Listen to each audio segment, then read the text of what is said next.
Après avoir atomisé CD Santa Amalia, 9-0, lors du premier tour de la Coupe du Roi, Villarreal a souffert hier pour venir à bout du Deportivo Club Guijuelo en marge du deuxième tour de la Coupe du Roi.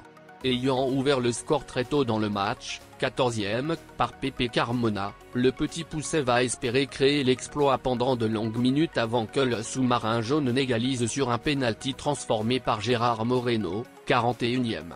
Entré à la 71e minute en remplacement de Chukwueze, Nicolas Jackson va voir son équipe se heurter à une solide formation qui a donné du fil à retordre à la formation entraînée par Quique Setién. Et même si Villarreal a dominé la rencontre avec notamment 72% de possession de balle, Guijuelo va réussir à tenir ce score nul à l'issue du temps réglementaire avant de céder en début de prolongation. Servi par Dani Parejo, Arnaud Danjuma marque le but du 2-1 et donne l'avantage à Villarreal pour la première fois dans ce match. Villarreal parviendra à garder son avance pour gagner ce match et ainsi se qualifier pour le prochain tour de la Copa del Rey.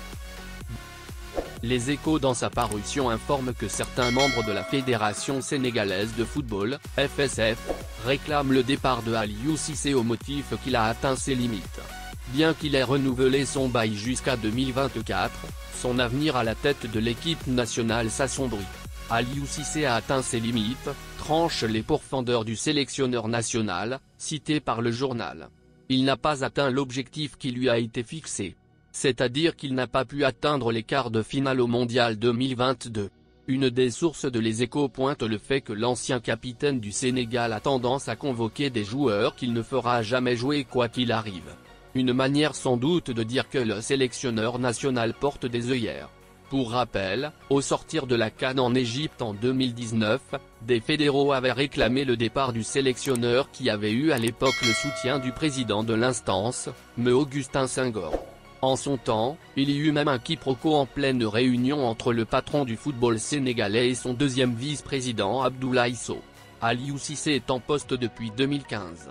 Avant de s'envoler pour le Qatar, son contrat a été prolongé jusqu'en 2024. Le nouveau bail est assorti d'une révalorisation salariale de 50%. Il lui a été fixé comme objectif d'atteindre les quarts de finale de la Coupe du Monde 2022 et de conserver le titre de champion d'Afrique des Lions.